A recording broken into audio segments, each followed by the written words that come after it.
नमस्कार, आर्यवत टाइम्स में आपका स्वागत है। जहां आप जानेंगे बिहार की 23 जुलाई की 7 बजे तक की सभी ताजा बड़ी खबरों के बारे में। उससे पहले एक नजर सुर्खियों की ओर। काले कपड़ों में विपक्ष, तेज प्रताप सफेद लिबास में बोले सादा जीवन उच्च विचार। बिहार विधानसभा में हंगामा, स्पीकर को भी रोकने की कोशिश, कार्रवाई स्थगित, 6 विधेयक पास।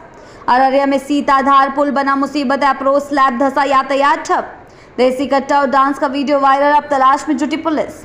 3 महीने की डेडलाइन नहीं किया ये काम तो अटक जाएगा डीएल और आरसी रिन्यूअल। बढ़ते हैं खबरों की ओर विस्तार से। 3 महीने की डेडलाइन नहीं किया ये काम तो अटक जाएगा डीएल और आरसी रिन्यूअल। जी हां, अगर आप वाहन मालिक हैं तो अगले 3 महीने आपके लिए बेहद अहम है। सरकार ने साफ कर दिया है कि वाहन डाटाबेस में मोबाइल नंबर पता अपडेट करना अब अनिवार्य है। अगर तय समय सीमा में ये जानकारी अपडेट नहीं की गई तो ना आपके ड्राइविंग लाइसेंस रिन्यू होगा, ना ही रजिस्ट्रेशन सर्टिफिकेट, यहाँ तक कि प्रदूषण सर्टिफिकेट पर भी रोक दिया जाएगा। बढ़ते हैं अगली खबर की ओर। देसी कट्टा और डांस का वीडियो वायरल, अब तलाश में जुटी पुलिस। जी हां, बिहार के समस्तीपुर जिले से एक चौंकाने वाला वीडियो सोशल मीडिया पर वायरल हो रहा है। रोसड़ा थाना क्षेत्र में एक लड़की ने देसी कट्टा लहराते हुए भोजपुरी गाने पर डांस करती नजर आ रही है। ये वीडियो इंटरनेट पर तेजी से वायरल हो रहा है, लेकिन इसकी प्रामाणिकता की पुष्टि हुई है। पुलिस ने वायरल क्लिप का संज्ञान लेते हुए जांच शुरू कर दी है और वीडियो में नजर आ रही लड़की की पहचान कर उसे तलाशने में जुट गई है। बढ़ते हैं अगली खबर की ओर। अररिया में सीताधार पुल बना मुसीबत, अप्रोच स्लैब धंसा, यातायात ठप। जी हां, अररिया जिले में स्थित सीताधार पुल का अप्रोच स्लैब धंस गया, जिससे आवागमन पूरी तरह ठप हो गया। पुल से गुजरते समय लोगों को झटका महसूस हो रहा था, जो खतरे का संकेत था। स्थानीय लोगों का कहना है कि पुल काफी पुराना और जर्जर हो चुका है, लेकिन सालों में इसे सिर्फ मरम्मत कर खाना पूर्ति की जा रही है। अब जब स्थिति और बिगड़ गई तो लोगों की मांग की है यहाँ एक नया और मजबूत और सुरक्षित पुल तैयार किया जाए। बढ़ते हैं अगली खबर की ओर। बिहार विधानसभा में हंगामा, स्पीकर को भी रोकने की कोशिश, कार्यवाही स्थगित, 6 विधेयक पास। जी हां, बिहार विधानसभा में आज विपक्षी विधायकों के भारी हंगामे के बीच कामकाज मुश्किल हो गया। प्रदर्शन इतना बढ़ गया कि कुछ विधायक गेट पर ही धरना देकर बैठ गए और विधानसभा अध्यक्ष नंद किशोर यादव को अंदर जाने से रोकने की कोशिश की। हालांकि मार्शल्स ने तुरंत कार्रवाई करते हुए प्रदर्शनकारी विधायकों को हटाया। गहमागहमी के बावजूद सदन में 6 अहम विधेयक पारित किए गए, लेकिन लगातार शोर शराबे के चलते दोनों सदनों की कार्रवाई कल तक के लिए स्थगित कर दी गई है। बढ़ते हैं अगली खबर की ओर। काले कपड़ों में विपक्ष, तेज प्रताप सफेद लिबास में बोले सादा जीवन उच्च विचार। जी हां, बिहार विधानसभा के मानसून सत्र के दूसरे दिन विपक्षी विधायकों ने एसआईआर को लेकर विरोध जताते हुए काले कपड़े पहनकर सदन में जोरदार प्रदर्शन किया। लेकिन इस बीच सबकी नजरें पड़ी राजद नेता तेज प्रताप यादव पर, जो सफेद कुर्ता पैजामा पहनकर सदन पहुंचे। जब उनसे पूछा गया कि वो काले कपड़े में क्यों नहीं आए तो मुस्कुराकर जवाब दिया, सादा जीवन उच्च विचार मेरा सिद्धांत है। बढ़ते हैं अगली खबर की ओर। प्रशांत किशोर का दिलीप जायसवाल पर तीखा बार, बोले पटना से किशनगंज भेजकर ही मानेंगे। जी हां, चुनावी रणनीतिकार से नेता बने प्रशांत किशोर ने किशनगंज विधायक दिलीप जायसवाल पर हमला तेज कर दिया है। पीके ने साफ शब्दों में कहा कि दिलीप जायसवाल अभी चिप पे बैठे हैं, सोच रहे हैं कि यह आंधी गुजर जाएगी, लेकिन ऐसा नहीं होगा। उन्होंने ऐलान किया कि जायसवाल पर आरोपों की तीसरी किस्त भी जारी की जाएगी। प्रशांत किशोर ने चुनौती भरे अंदाज में कहा, दम है तो मैदान में आए, पटना से किशनगंज भेजकर ही मानेंगे। बढ़ते हैं अगली खबर की ओर। विधानसभा में हंगामा चरम पर, कुर्सी टेबल से कुश्ती, मार्शलों से धक्का मुक्की। यहाँ बिहार विधानसभा में कल का दिन भारी हंगामे और अराजकता का गवाह बना। जैसे ही दूसरी पाली की कार्रवाई शुरू हुई, विपक्षी विधायक एसआईआर के विरोध में वेल में पहुंच गए। माहौल गर्म कर गया और जब कुछ विधायकों ने स्पीकर के सामने कुर्सी उठा ली और टेबल पलट दी, सदन में मौजूद मार्शल स्थिति संभालने की कोशिश करते रहे, लेकिन वे उनके विपक्षी विधायकों से धक्का मुक्की हो गई।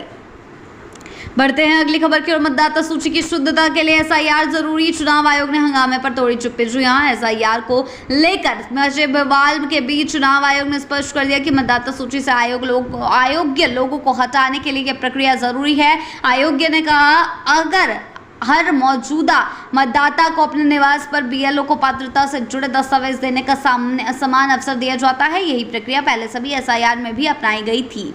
बढ़ते हैं अगली खबर की ओर। कालीक पोतने वाली है जनता, ये तो बस रिहर्सल है, बचौल और डिप्टी सीएम का विपक्ष और वार। जी हां, बिहार विधानसभा में काले कपड़ों में प्रदर्शन कर रहे विपक्षी विधायकों पर सत्ता पक्ष ने तीखा हमला बोला। बीजेपी विधायक बचौल ने कहा, जनता तो इन पर कालीक पोतने वाली है, ये तो अभी से रिहर्सल कर रहे हैं। वहीं डिप्टी सीएम विजय कुमार सिन्हा ने कहा, विपक्ष काले कारनामे छिपा रहा है, इसलिए काले कपड़ों की आड़ ले रहा है।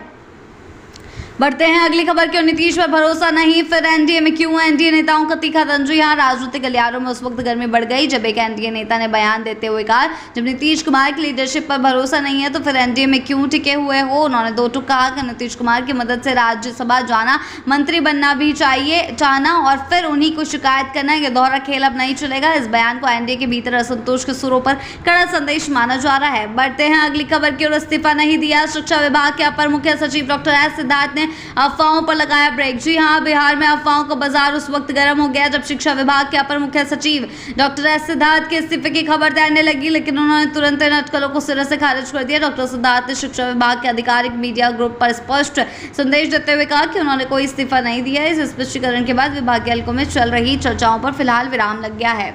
बढ़ते हैं अगली खबर की ओर। नीतीश कुमार बने उपराष्ट्रपति, इससे बेहतर क्या होगा? बचौल का बयान बना सियासी चर्चा का केंद्र। जी हां, बीजेपी विधायक हरिभूषण ठाकुर बचौल ने नीतीश कुमार को लेकर बड़ा बयान दिया है। उन्होंने कहा है कि अगर नीतीश कुमार उपराष्ट्रपति बनते हैं तो इससे अच्छी बात और क्या हो सकती है। ये बिहार के लिए भी शुभ संकेत होगा। उन्होंने इसके बयान में सियासी गलियारों में हलचल बढ़ा दी है। जहां कुछ इसे असम्मानजनक विधायक की तरह देख रहे हैं, वहीं कई इसे एनडीए में चल रही अंदरूनी रणनीति का हिस्सा मान रहे हैं।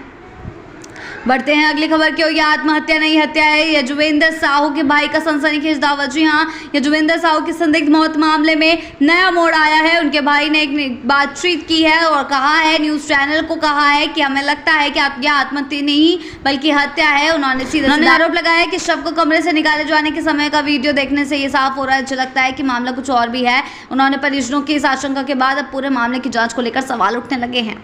बढ़ते हैं अगली खबर की ओर। मंगल के दिन काला कपड़ा, विपक्ष जा रहा अमंगल की ओर। नितिन नवीन का विपक्ष पर तंज। बिहार विधानसभा के मानसून सत्र के दौरान हुए हंगामे को लेकर पथ निर्माण मंत्री और बीजेपी विधायक नितिन नवीन ने विपक्ष पर करारा हमला बोला। उन्होंने कहा, मंगलवार के दिन काले कपड़े पहनकर विपक्ष अमंगल की दिशा में बढ़ रहा है। नितिन नवीन ने विपक्ष के प्रदर्शन को राजनीतिक स्वार्थ से प्रेरित बताया और आरोप लगाया कि वे लोकतांत्रिक संस्थाओं को कमजोर करने में जुटे हुए हैं। बढ़ते हैं आखिरी खबर की ओर। सीएम किसे बनना है, समय बताएगा। तेज प्रताप की चुप्पी ने बढ़ाई सियासी हलचल। जी हां, बिहार विधानसभा के मानसून सत्र में जब आरजेडी ने तमाम विधायक के काली कपड़े पहनकर एसआईआर का विरोध कर रहे थे, तब तेज प्रताप यादव सफेद कुर्ते में सामने आए और बिल्कुल नजर आए। सरकार पर निशाना साधते हुए उन्होंने कहा, हर कोई विरोध कर रहा है लेकिन सरकार तो सो रही है। मगर असली सियासी हलचल उस वक्त मच गई जब उन्होंने पूछा गया कि बिहार का अगला मुख्यमंत्री कौन होगा। तेज प्रताप इस सवाल को सुनकर चुपचाप आगे बढ़ गए। उनकी ये चुप्पी अब राजनीतिक गलियारों में कई संकेत दे रही है। तेज प्रताप पहले ही कह चुके हैं कि वो चुनाव जरूर लड़ेंगे, लेकिन कहां से, ये समय बताएगा। बिहार की ऐसी ताज़ा बड़ी खबरों के लिए जुड़े रहें आर्यावर्त टाइम्स के साथ ही चैनल को सब्सक्राइब करना ना भूलें और हमारी फेसबुक और वेबसाइट के साथ भी जरूर जुड़ें।